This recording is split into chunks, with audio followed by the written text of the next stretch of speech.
Hi, I'm Mr. Brand. These are my 3 kids. And this is our 2018 Jeep Wrangler Unlimited Sport. Let's see if it'll fit the fam. Well, hey there, howdy. I'm gonna tip my hat while I wear tennis shoes. My belt buckle has a PBR logo on it, but I prefer my country with a drum track. I'm a walking contradiction, and I wear what I drive, a Wrangler. Yeah, it's a bit of a contradiction, a 4-door Wrangler, for the family, to go off-road. Today I'm checking out the 2018 Jeep Wrangler Unlimited. Now for those in the know, it's called the JL. Now there's no hiding what this thing is. It's an off-road SUV, and Jeep has made it a little bit more manageable for on-road. And you know what? They did a pretty darn good job. Now, jumping from my car into this, yeah, it's definitely an off-road vehicle. And the fact that you can just hop in and go is a pretty good achievement. It rides smooth enough over bigger bumps, and you might feel it over some of the small stuff, but the fact that you can fit 5 comfortably, you can pop the top off, it's got CarPlay, it has electric windows.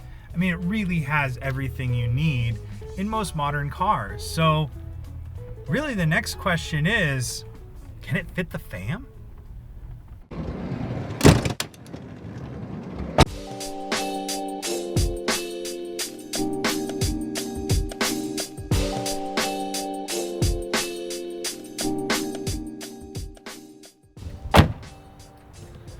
So your snap technique may vary. In fact, it probably won't work outside of TV land.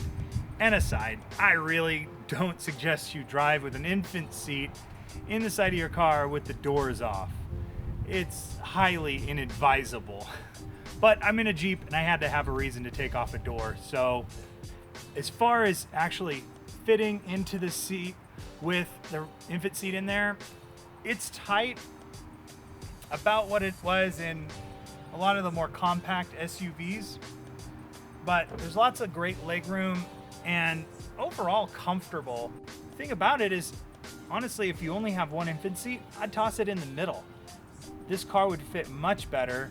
Depending on your modifications, getting a child into the middle versus the side is going to be about the same. The door openings are not very large, and so you're going to have to turn your infant seat either way.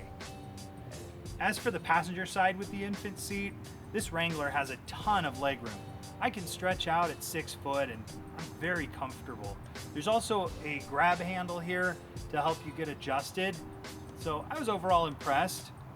The issue I've run into, oh man, it's only got 4,400 miles. See, I have this here because my car's in the shop and this is a loaner from a local car dealership.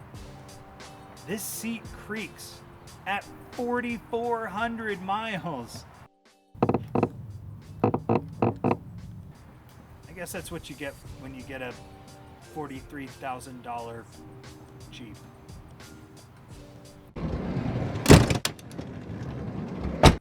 I was very surprised that the rear doors on this big of an SUV, they're really small, but they do open wide. So as long as you have the room to open the door and you haven't lifted your Jeep too high, a child can get in easily.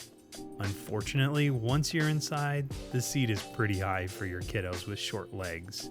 Now, the buckle isn't secured with anything that holds it in place, so it's kind of just laying out there, and that's a good thing, as it makes it easy to reach and hold, which makes a child in a booster seat be able to buckle confidently. Now, this Wrangler Unlimited really surprised me with 3 car seats in the back. When I picked up this car, I looked at the back and said, I've seen these on the road a lot, and I did not expect them to be this small and narrow. But honestly, once I got the seats in here, they fit very comfortably.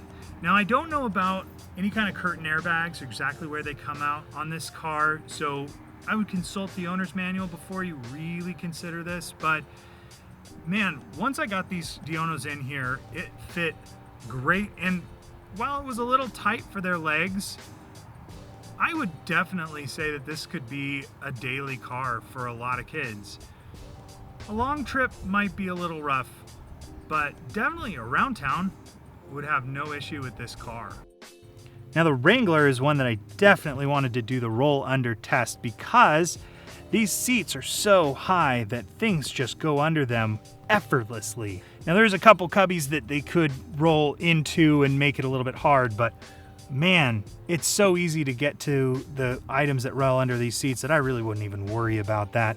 Also, these floor mats are held down by these nubs.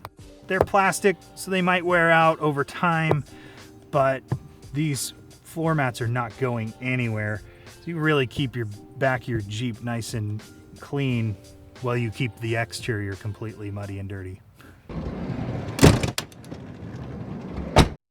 I decided to bring the Jeep to its natural habitat for the end of the video. Urban jungle.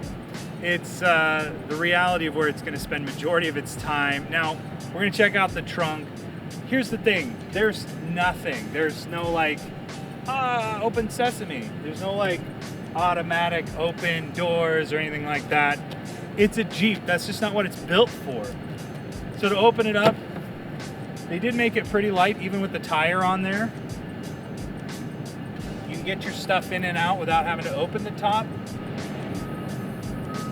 But then you get a very open area. Now the load floor here, as long as you haven't lifted your Jeep or put big tires on it, is pretty manageable. It's about the same as most vehicles in the same size because it's flat. There's no lip to get over. There's even a little step if you need to hop in there to have a nice little picnic. And some of the features back here are, it has power supply for you to hook up to an air compressor for your tires or something. You also have lots of little tie downs so that stuff isn't flying around the back of your car while you drive. And then you have this little storage area. Now what's neat about the storage area is it's got this little container that actually drains to the ground. So you can put ice in there, put drinks in there, you put your clothes in there after the trip to the lake or something, and they'll just drain right out. You don't have to worry about it staying in there. The other thing they have under here is this neat little spot for you to put all your screws and stuff for if you decide to take the doors off, if you decide to take the top off.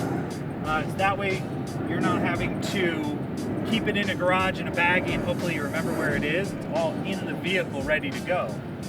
Underneath that, what I think is really innovative is they have the jack storage. It's right underneath the container that holds everything. So you can get into it and it's out of the way. It's not taking up space in the car. It's not underneath some random seat where who knows what has gotten into it. It's really great design. And overall, I mean, for as utilitarian as this Jeep is, it's sparse back here. There's not a lot of fancy features, and you can easily throw your gear and go. Here's the reality. If you've been considering the Jeep, there's nothing I can say that's going to move you because of practicality or usability. Let's face it, they're really cool. But after driving one for a week, if you are a timid driver or you have especially small children, I would encourage you just wait a couple years. The doors are just not big enough to get an infant seat through easily. They're wide, they're hard to park, and you don't get miles per gallon, you get feet per gallon. So how can I best wrap up this video? Enjoy your new Jeep. Hey, thanks for watching our review today. Don't forget to like and subscribe so you know when the next videos are being posted. Also, comment below. Let me know what kind of cars you want me to check out and see what can fit your family.